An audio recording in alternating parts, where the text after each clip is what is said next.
always really nice for us to see direct like player reactions to this, because we've been working on this for like a year. So to us, all of this doesn't feel that crazy anymore. Because we've seen it over and over again. Now seeing all the reactions of the people and having seen this it, map it's like really 130 refreshing. times, and like literally 130 times. Like, it's not exaggerated, but all the test playing that went into this was insane. Yeah, so normal to us. I was gonna say, let's jump in. So Raph, I'm gonna tee up your question first. I think it was a great one. Like, what was the main inspiration for this? Because I feel like there's a lot of different like kind of zombie influences in kind of just modern media. I mean, you could do the super creepy fast murder zombies from like 24 Days Later. You could do like The Walking Dead, which is like the Fall of Man, or kind of more cheeky Shaun of the Dead. But what are some of the main inspirations? So we very much wanted to go in a hack and slash direction with this. We didn't want to make something that's scary or anything. We don't think that really made sense. And we want to go with like goofy zombies instead of like some super scary ones. They're all funny. They do funny things. They throw their head at you, for example. So we really wanted to make it more like I wouldn't say a parody on the zombies genre, but more of a lighthearted take on it. And direct inspirations, I think I don't actually can't actually list anything directly here. I mean, there was certainly for me at the time, because when we went to Greece, like I said, we wanted to figure something out beforehand, so we don't have to figure out it there, and we came up with zombie hack and slash. And I think a lot of that for me came from games like Doom, where you go in and you really hack and slash. It's a really hack and slashy game, and it's about killing the mobs, and then you get more loot from the mobs and use that loot to kill more mobs, and so on and so forth. So that was definitely important to me. Gotcha. That's cool. Yeah, because like that was the kind of vibe that I got from it. Man, my camera's very washed out now. Look at that, it's so bright. Sunny out. Window or something. The sun like went behind the clouds. There we go. But yeah, I mean, because that was the thing about it that was like so cool to me, is like it very much had that like Dead Rising kind of like tongue in cheek kind of vibe to it, but it still felt original. Like I think that's the thing that can be tricky with doing zombies, is like are you just going to repeat something that has existed before, or are you going to go kind of make your own thing? Yeah. So I think you guys kind of towed that balance really well. Yeah, we know there were a lot of zombie games out there. I haven't played many of them, but we kind of realized afterwards that we did go into a direction where a lot of those go as well. There was someone that said it reminded them of some like I think it's like an anime girl with a chainsaw, and she just slaughters zombies. I don't know what the game's called. Oh, it's like some PS4 game from 2011. I can figure out the name again. And it's just this ridiculous take on it, and we really didn't want to take us so serious. Like put all those things in there that are really funny, that you can laugh at and you can see and get a smile on your face because it's so ridiculous. It's so silly. I think that was just, we wanted to make something fun. That was really at the core of everything. Yeah.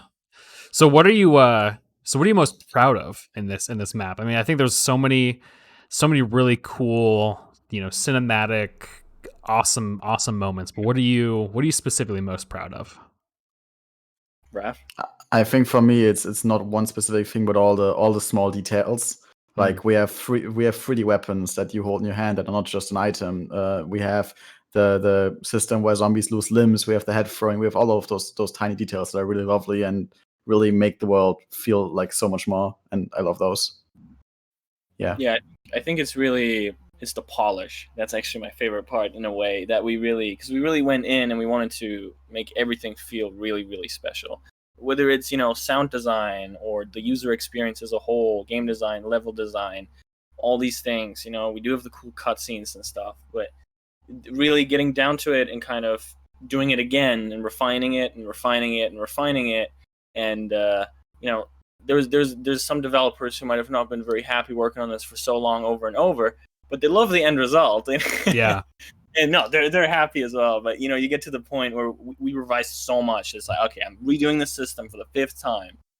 But there was always a good reason for it, and we really wanted to make sure that is what it is. I think also previously we made a lot of, we call them like sandbox games. Like we do our furnitures, or like a TNT plus that adds more TNTs into the game and things like that. And it was really trying to show everyone as well that we can make an adventure, quote unquote, adventure map as well, and that we can, if we take the polish that we apply to all those other pieces of content that people might not see, we can actually make something really, really cool. And we really show that.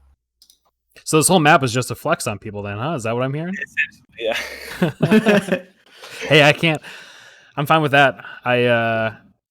Well, you'll see on the team stream slides on Tuesday. I used the new Mojang Studios template just to flex on people. So some good PowerPoint slides. But that's how I flex at Microsoft, is by making good PowerPoint slides, and you're making Minecraft content. I just want to remind chat that any questions you have, feel free to type those in, and we'll grab Psalms Bazaar, do each different zombie have their own kind of tracking AI system, or kind of maybe go into some more detail kind of on how you set up the behaviors and things like that in the different interactions.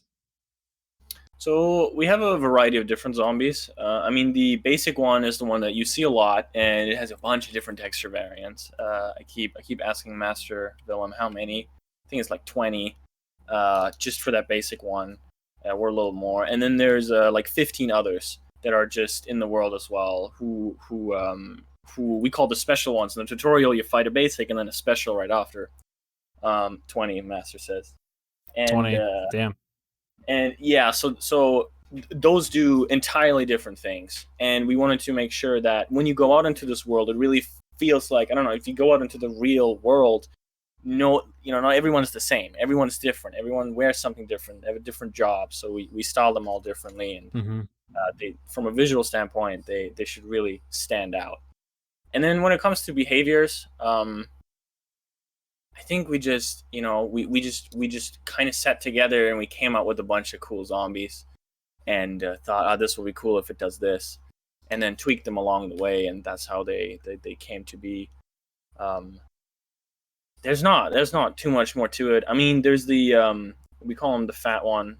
He explodes and he leaves like poison behind. It's again another thing where we really wanted it to feel like, like a creeper in Minecraft. You understand what the creeper does. Everybody knows how it works. And then we really wanted to mimic that behavior the way that the creeper does it. We couldn't take it just from the creeper. We had to do a custom, but to get that right as well, it was a lot of work to get those little things and details right, so that everyone can jump in from an 8-year-old to whatever age. Everyone can enjoy it and everyone can understand it.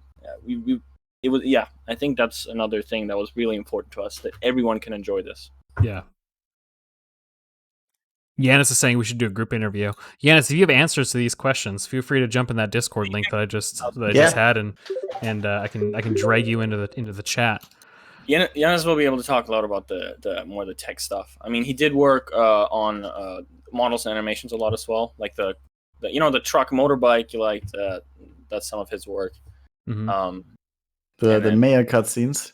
The mayor cutscene. So yeah, it was quite funny because we had the boss fights done after Greece, basically, and it was after 10 days, and then we really took and changed them and made them better and better and better and more understanding, and added little things like, you shoot the sandbag outside of the circus, and then you go into the circus and you keep shooting the sandbag. So it introduces you to the mechanic and it shows you what it does. Oh yeah. And, little things like that they just take a little bit of thought as well to come up with, and for players to notice. And I think in Minecraft it's often overlooked. But Yanis can talk about the mayor cutscene if he wants. I basically let him have like free reign. I just said I want a cool cutscene, and he said I always wanted to make a blockbuster movie cutscene in Minecraft, and then he just went bananas. Sick. Well, Yanis just joined the chat channel, so hi. What's up, dude? Good vibes. Absolutely. nice Discord name.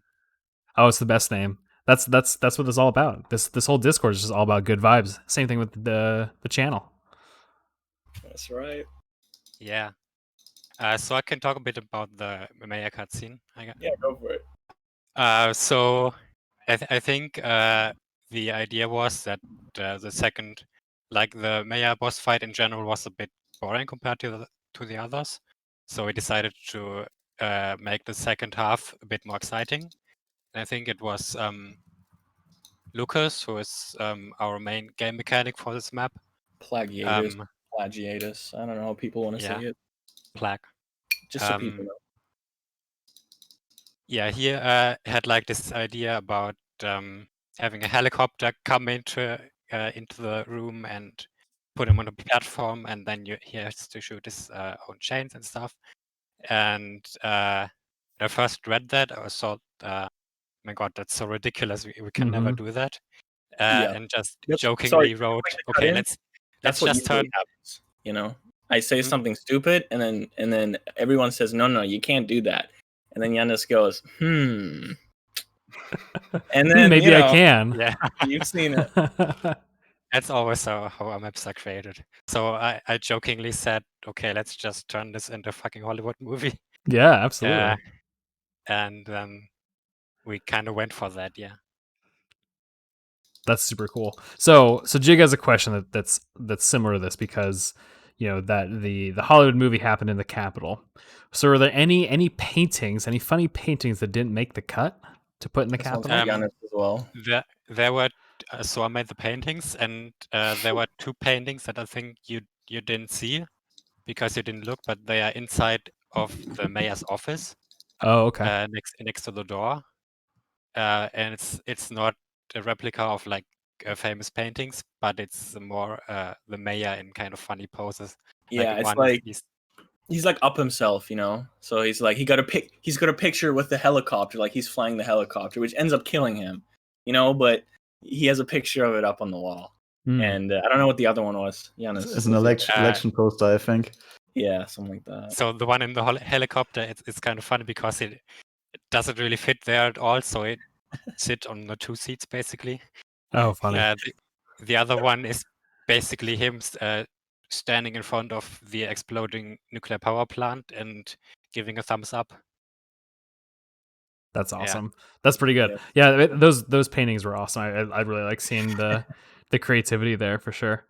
So a couple questions from chat. So King Kohi has, how is the chainsaw texture animated? As far as I know, only the bow, compass, and map, and the clock. Is this a question for which one of you two? Who actually ended up animating? Well, Master did the animation. Roland did the animation for it, but I think Giannis actually implemented it. Yeah. So with the switches them. With the 3D items, it was a super late edition again. It kind of ties into that. We wanted to, we saw it on someone else's thing who we're quite close with, and we thought, oh my God, this is perfect for all of our weapons, and make them feel more special as well. And then especially, finally, we don't have the 2D flat chainsaw. You can have a 3D thing and sounds and cutting and animation. And I mean, we just went for it. Like, we just ate it up. We asked the other guys how it was done. They taught us, and now it's in, which is really That's cool. And I'm not sure if we're comfortable revealing how it's done, because it's something that they came up with, so it's not our secret to reveal. We just had a little secret sauce. Hey, man, every team has got to have their secret sauce that makes their stuff unique. So it's like, magician never reveals his secrets. So yeah, it's cool. So sorry, King, you're gonna have to figure it out on your own, unfortunately. Well, it is what it is. More people will start doing it. Yeah, exactly. I'm sure people will figure it out. Another King Kohi asks, or question, is the fence that Chris drove through in the car that got knocked over, which is probably, I would say that was probably the first time that I, like, in the map where I was like, oh shit, this is something cool. This is something unique. Like, there's some polish put into this map. So was that animated, or did you guys use physics, or kind of how did you guys do that sequence? Yeah, it's animated. Yeah. Yeah, it's animated. So the idea is basically, I think there's a quote from some game developer. So a good game in general, a good story is what makes the player like your game, and the small details and animation is what's gonna make your player fall in love with the game. Yeah, and that's sort of what these gates do. So the junkyard gate and the circus gate. Yeah, I'm not sure if you saw the circus gate come down, Quinn, but when you shot the Mhm. sandbag, it was connected to a rope and it just pulled the gate right down. Oh, okay, that is cool. Yeah. So I did, yeah, I did see that. Yeah. But no, you're it's right. basically- I think that's spot on with game design, because it's like you have to have like the initial hook that gets the player in. And like that's really what happened to me. Right when I did that, I was just like, oh fuck, I gotta play this whole game, because like Yeah. if Yeah. this is just how the initial sequence of you getting the car, unlocking, a new area or whatever, like the rest of the thing is gonna have to be super sick. So Yeah. that Yeah, makes sense. I mean that's why it took so long as well, because it was important to us to really get those details right as well. And then Mhm. once we started adding details to one area, well, the other areas felt empty, and then they also needed details. So it really took us down that slippery slide. That's how we spend a year on this map. Yeah. To do those little things, from little animations, or the limb losing system, or how can we actually get a kill counter to work nicely, and how do you make it fun and addictive in a way to play, Mhm. in a to enjoy way. And I think that really worked out. We had a lot of people test play this, like a Mhm. lot of people, like Jig. I don't know if Jig's still here, but Jig hated it. Only because we didn't name the droppers and dispensers properly. They were called droppers and dispensers. Well, I mean, But that was his that's only criticism. And if that's the only criticism you're getting from Jig, I mean, seems like you probably did something right then. yeah, I think I mean, so, too. outside of not naming your dispensers and hoppers, but What a I sin. just want to point out there's no buttons in this map apart from the ones that are functional at the door. I know. I was very impressed with your restraint in your map building. We do have decorational levers, but they're intentionally retextured so you don't notice them as levers. Oh, gotcha. So speaking of how long it took you to make, I think Psalms had a question up or higher in the chat, was specifically on just the map itself. Like the design in the map, I think is awesome, because you had so much, so many different buildings. You had the crane, you had the junkyard area, the Capitol, all that stuff. So how long did the actual build take to do? 10 days.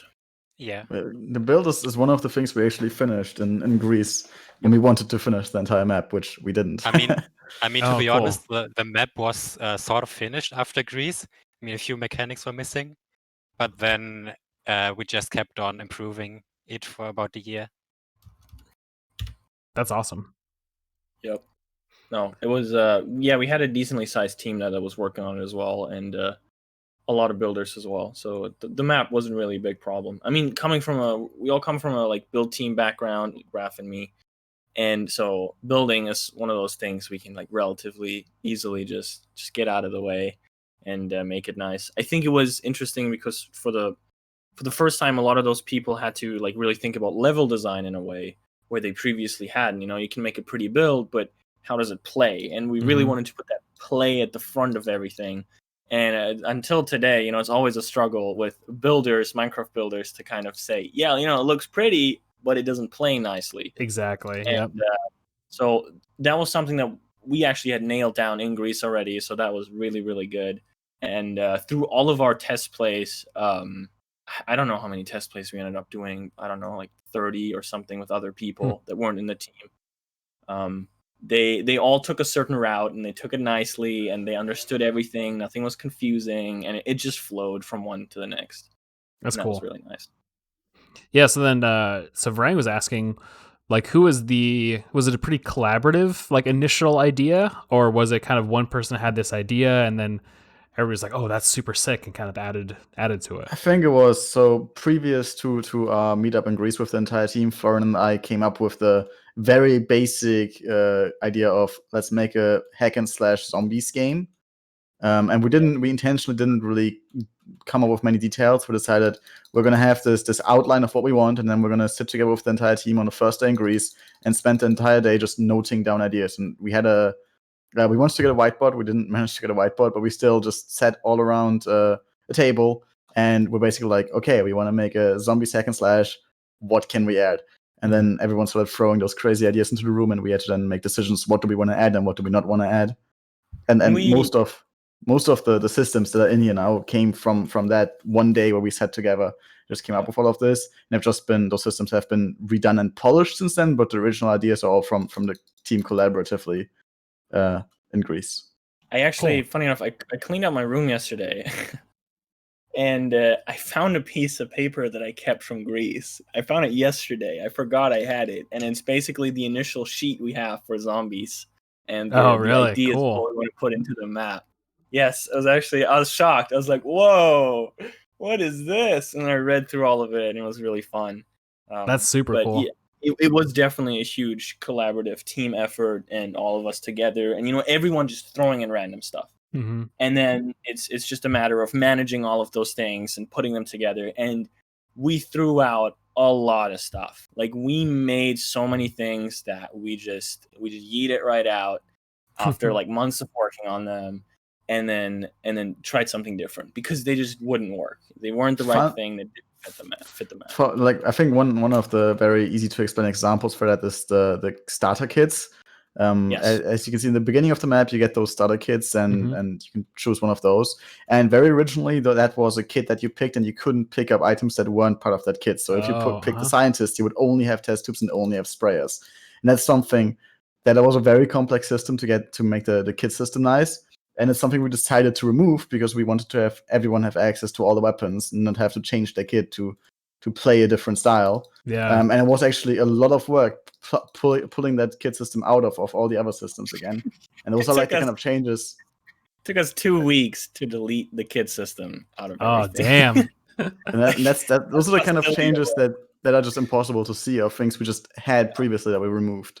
Well, I mean, I think that's like, I was gonna say, I think that kind of goes into just like what game design is. Like, I think as as the marketplace grows and just like this kind of content becomes, I'm gonna say that kind of like the norm, right? Like I think there's so many examples on the marketplace of just this super immersive adventure content. And you have to approach it like you're doing game design. And that's exactly the approach that you would take when you're like making a AAA indie game or whatever, is like, you're going to make a bunch of things. You're going to realize like, actually this thing sucks. And you might've spent 6 months, 6 weeks or however long on it. And you're just like, we got to cut it because it's terrible, because it's actually not fun. Yeah. I think we really wanted also to, on the marketplace, you either had these role play types map that we were huge in as well during our PvP time. And then you have these, on the other hand, you got these really linear, straightforward story, voice acting, adventure maps. And we kind of wanted to do an appeal to both sides, appeal to people who want to take it on the more role play side and the people who like the adventure map, and kind of bring everything together. So you're covering the whole spectrum in terms of, what people want. There's a very, like, we made a decision that we don't want to have any actual story in this. I think this, like, this map is like an adventure map without being an adventure map. Mm-hmm. Like, it's an open world. You can do the boss fights in whatever order you want to. The only thing that's locked is the mayor. But you could, for example, do the scientist first and then the elephant later. And we really try to make it as open as possible while still giving like a lot of gameplay that other like open maps like that do not have. And I think we did a really good job with that. Yeah, no, I think so too. And we really came up with like a new way of gameplay like that I haven't seen before on a marketplace map. Yeah. So let's see. Let's do 2 or 3 more questions. A couple more good ones. But Varang, thank you for watching. 2 a.m. over in Kosovo. Damn, it's early. I was gonna say late, but it's more early. So thanks for joining the stream, dude.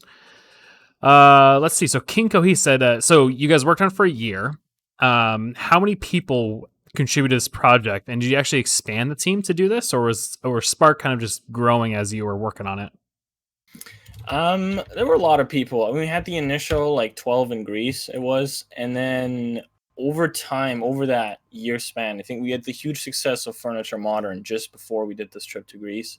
And it really enabled us to do a project like this. We can sink a year into it without having to financially worry about, what's going to happen here and all these other things. And it enabled us to hire a lot more people. Mm-hmm.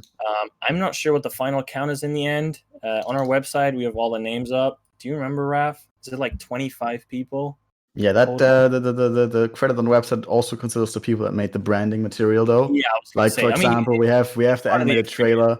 That was the like, if you look at, for example, a trailer, I'm not sure if you've seen it, Quinn. We have 2 trailers. We have the one that's animated and the one that's gameplay trailer.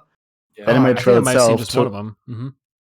you'll definitely have to check out both of them. But the Yeah, I animated will. trailer itself took a team of, I think, 7 or 8 people an entire month to make by itself. And then those are the kind of things that we also have to consider when you look at the credit on the website, that it's not just the people that made the actual game, but also the people that worked on the marketing campaign behind it. Yeah. There weren't many new people that joined onto the project after it was kind of finished in Greece. But because we had to take all those people who were working on it to continue to work on it for our other content that we're still working on in the meantime, we had to find alternatives and get more people on board. That makes sense. So I think last question before we kind of wrap up. Psalms Bazaar says, what extent were command blocks used? Yannis is the only mechanic here, so I'm going to shift that question over to Yannis. So command blocks were only really used for things that need conditional commands. I think that involves stuff like inventory management, but like the majority of the mechanics, including the boss fight, including player management, all that stuff, is in functions and animation controllers and stuff like that. So in the behavior pack. Yep. Cool. All right. Well, then last question. Florian, do you like pineapple on your pizza? Oh my god. You saw this earlier. I was like, oh geez. There's a right answer to this question. We'll see if you get it right or not. I haven't had pineapple on pizza in many, many, many years. This is an honest answer. Man, I could have just said no. That's the easy way. But no, many years I haven't had pineapple on pizza. Yeah, you better not lie to me. But it's like, there's a lot of people who really don't like it. And I think it's kind of it's a thing where I fell for it, and that's why I haven't tried it in a long time, because people are hating on it. So maybe I should give it a try again. Yeah. Yeah. But do you like it, Yannis? Not really. Like, for example, I don't like stuff like toast Hawaii, where there's just pineapple on it. Yeah. But we were on a trip in Poland last year, and a friend of mine had a barbecue pizza, and it had pineapple on it, and it was really good. Yeah, so I don't know. there is I like good pineapple pizza with pineapple. I don't know, but yeah. See, I could probably get behind a barbecue pizza, because like they do have those pretty often, where it's like onion, like chicken, barbecue sauce instead of the marinara, and then pineapple, and like that's fine. Is that pizza? I see. That's a good point. That seems more like a flatbread. I don't know. Yeah. But who knows? Well, thank you, Florian, Yannis, Master, Raph for hopping on, and Varang's been. I know he's been chilling in the chat too, but he's gone 2 a.m.